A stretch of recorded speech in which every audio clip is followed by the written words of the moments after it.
Hello, Green Design STEAM Academy. I'm not Hector or Michelle.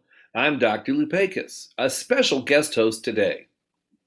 And I'm Charles, and we are back again with a new episode of YouTube Live. Hey, listen, friends, as we continue AP exams, finals, and SBAC, it's important to be prepared. Ninth to 11th graders, you know your finals start next week, so let's talk about that too. I need you to talk to your teachers if you have any questions about your finals. Juniors, we will continue taking the SBAC for English and Math. Message Miss Camarillo for more information. Like we stated last week, with this month heavy on testing, please make sure you take care of yourself by having plenty of rest and breakfast before the exams start. Once all these tests are done, you can finally relax as we near the end of the semester. Thank you, Dr. Lupakis. Also, I have been taking tests as well. I've taken the AP Government and the AP English Language test, and I must say they can be quite exhausting at times.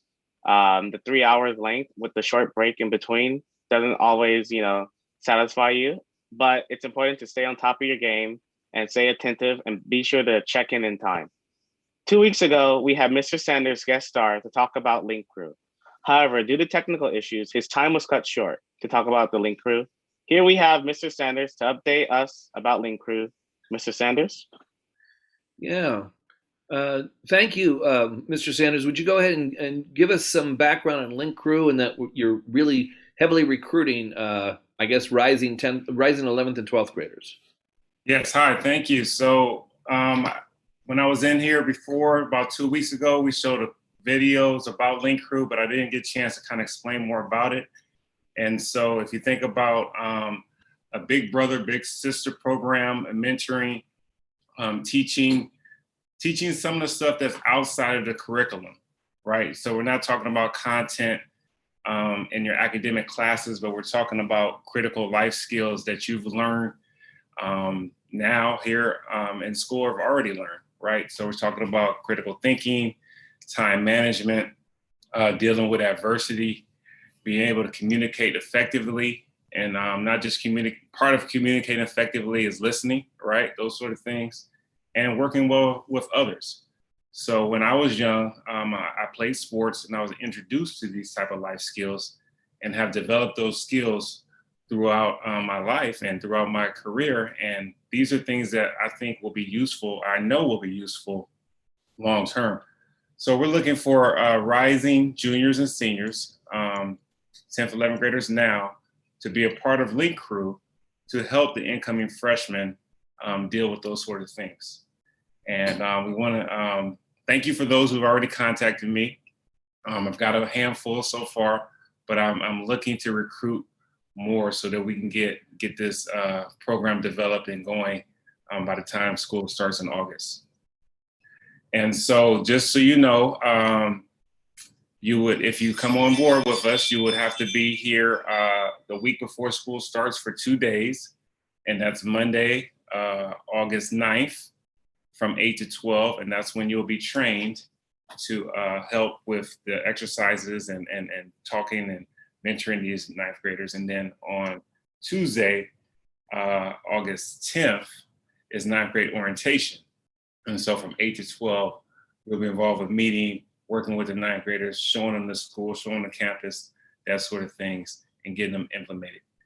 After that, once school starts, then it'll just be once or twice a month during advisory, where you would meet with the ninth graders. And we would show them different activities, talk to them about your experiences in high school, and just kind of share with them some lessons that you have learned and that you think will help them as a big brother or big sister. So there's not much after school involved. We're just talking about, like I said, those 2 days a week before school starts, and we're talking about advisory once school starts. And it's not a separate class like leadership. It's just that. So I will put something out on Schoology, and then we will have a Zoom probably next week just to answer more questions and have a meeting. And please contact me. I'll put my email on Schoology as well. I think that's it. All right, thank you, Mr. Sanders. I'm looking around the room, and I thought we were going to have a little Ah, I see. Listen, ladies and gentlemen, it gives me great pleasure to be able to introduce to you, all of you who have not had her as a teacher, a brand new teacher at our school this year who's in our PE department, and that's Miss Wallant.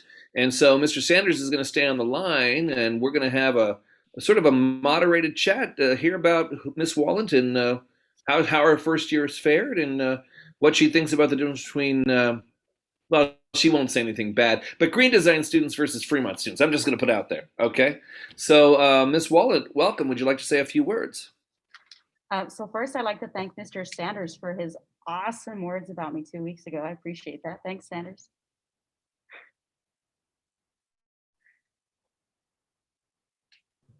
Absolutely. Glad to have you aboard, Ms. Wallet.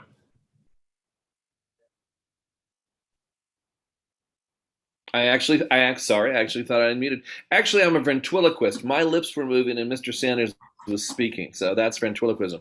But Miss Wallen, if in the nicest way possible, because the principal's in the room, what has been for you maybe the biggest difference between working at Green Design, even though it's been a strange, odd year for everybody, working at Green Design versus your previous years of experience? I would, well, my only experience at Green Design is with distance learning. So um, that's been a challenge in that I have not had the opportunity to get to know my students as well as I normally would like to. Other than that, I say it's pretty much the same. The students that are participating love my class, and so far I've had a great time at Green Design. Okay. So you are a PE teacher, but tell us a little bit about your background, because most PE teachers, from my understanding, have at some time or another in their illustrious life and career played some sort of sports or have an affinity for some sort of sporting or athletic events or athletic activities. What are some of the sports that you really love and have participated in? Participated in, I was a three-sport athlete in high school. My ninth and 10th grade year, I played volleyball, basketball, and softball. And then my junior year, I did basketball and softball because I had moved during the beginning of the year. And so my senior year, I ended up doing cross-country basketball and softball. And to this day, I still play coach softball. Baseball is my absolute favorite sport. We're having a little technical difficulty, but you sort of hit everything, perhaps except track and field and football and golf. Is that correct? And Those tennis. I had not played tennis. and tennis. Okay. So here's a question for you, because you have to get permission from the principal in order to get this extra time. Do you ever think in terms of in long term with our school, meaning the complex, not just green design, of perhaps coaching one of our sports? That would be up to your athletic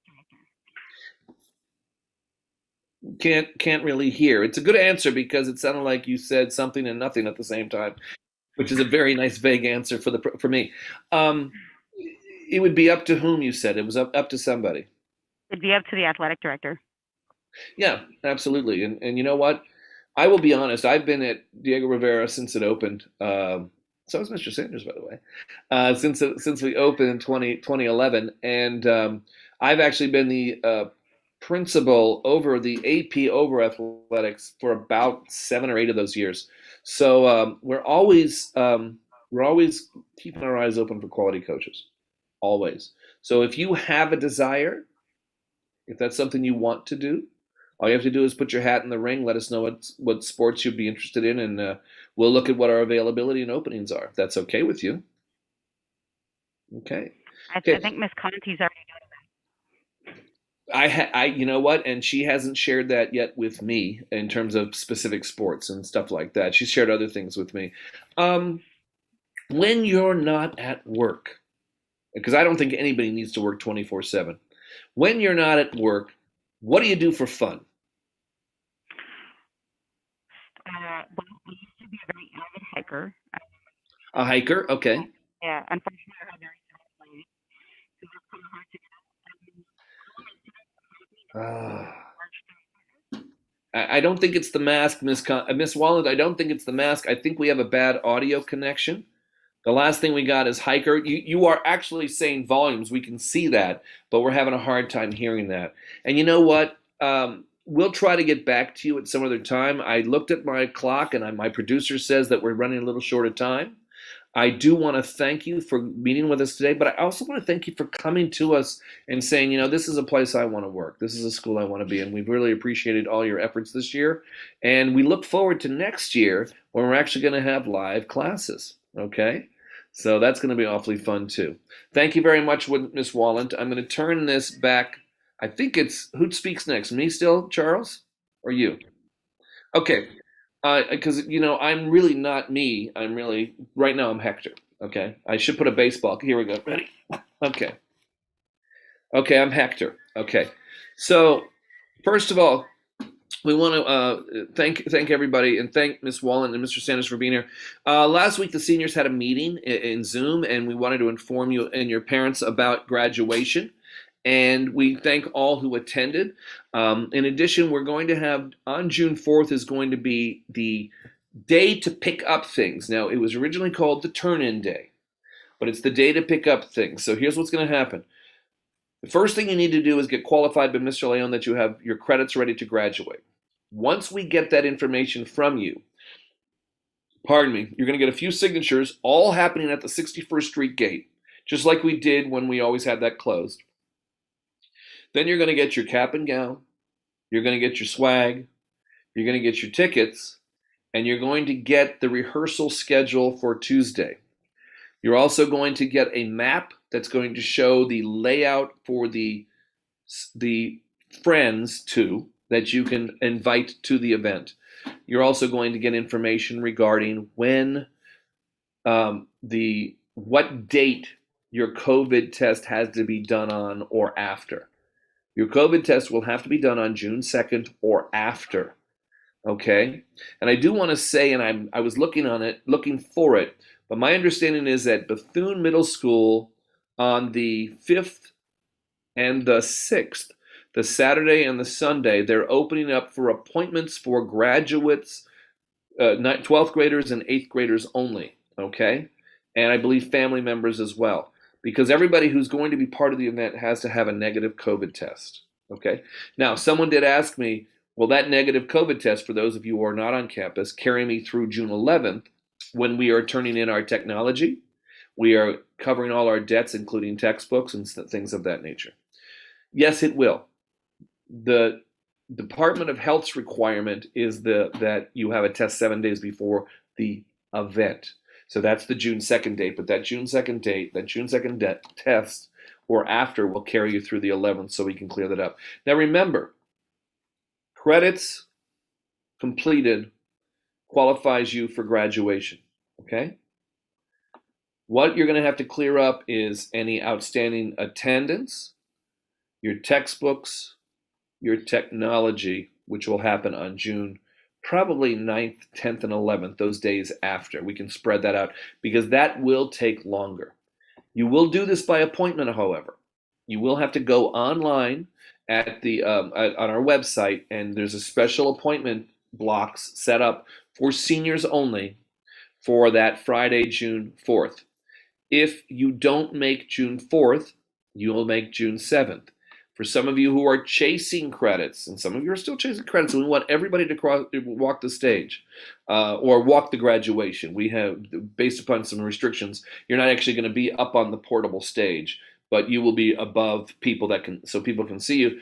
You're going to have your credits. So some of you might not be ready by Friday, June 4th. Hopefully you're ready by Monday, June 7th. If not Monday, June 7th, I believe you're going to have about up to 1 o'clock on Tuesday, June 8th, which is our graduation day, to clear your credits, okay? The other thing you're going to clear, on Friday would be your community service hours as well. Now, please, please, please start thinking about what you may have done. Did you play a sport? If you played a sport in 1 or more seasons, that's 20 hours per season. So if you're a 3-season sport person, that's 60 hours for just 1 year. Give me as many community service hours that you can up to 100. Anything over 100 is gravy. If you're close, if you haven't gotten there, you and I will have a conversation. I will tell you this, ladies and gentlemen. I want you to try hard and work your memory to get those things, but I will not hold you up for community service hours, okay? So to just check for everything. We got to move forward, okay? And I think that was the announcement. Charles, go ahead and take over from here, please, okay? Thank you, Dr. Lupakis. Next are the weekly club announcements. First, East Asian Origin Club, ran by Ms. Kwan, meeting every Tuesday at lunch break. Secondly, there's the Outdoor Club, ran by the science teacher, Mr. Velasquez. And last is the Intersectional Environmentalist Club. They meet every Tuesday and Thursday at 2:30 p.m. Reach out to Reina Fernando for more information. Okay. Back to you. Week, yeah, thank you. Last week we had a guest star. I'm going to talk fast because we have our person waiting. Last week we had a guest star, Millie, talk about the Asian and Pacific Islander Heritage Month and some of the horrifying facts about Asian hate.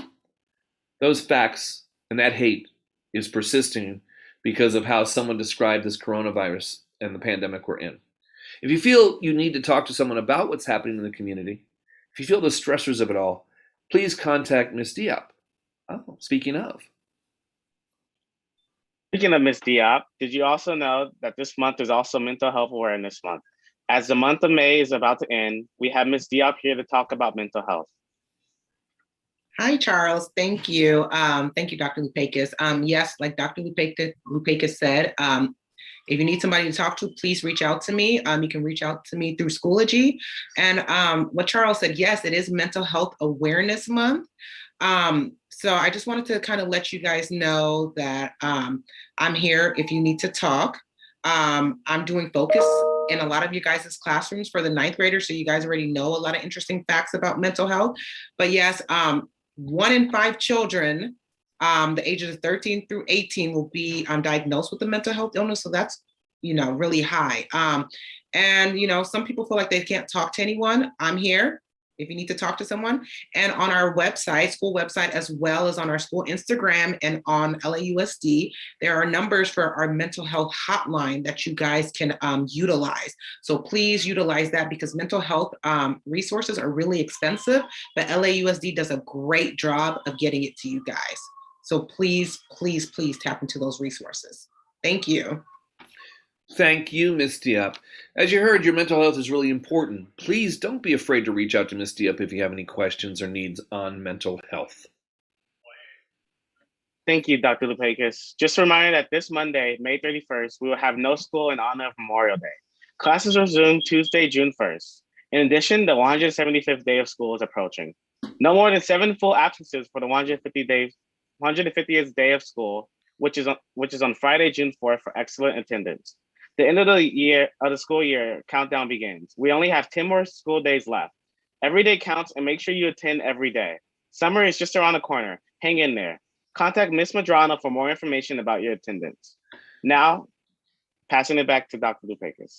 Yeah, thank you, Charles, for our fact of the week. Did you know that Memorial Day was originally known as Decoration Day? It originated in the years following the Civil War and became an official federal holiday only in 1971. Many Americans observe Memorial Day by visiting cemeteries or memorials, holding family gatherings, and participating in parades. Unofficially, it does mark the beginning of the summer season, so get your sunblock out. Thanks, Dr. Lupakis, for the interesting fact about Memorial Day. In addition, our quote of the week comes from the late John F. Kennedy. My fellow Americans, ask not what your country can do for you, ask what you can do for your country. That's right. Thanks, Charles. With that, remember to check Schoology and the school website for important announcements. Now it's that time of the week where we recall the 3 R's. So be respectful to everyone. Be responsible for your actions. And of course, be ready to learn. Thanks for watching, everyone. Goodbye. Goodbye.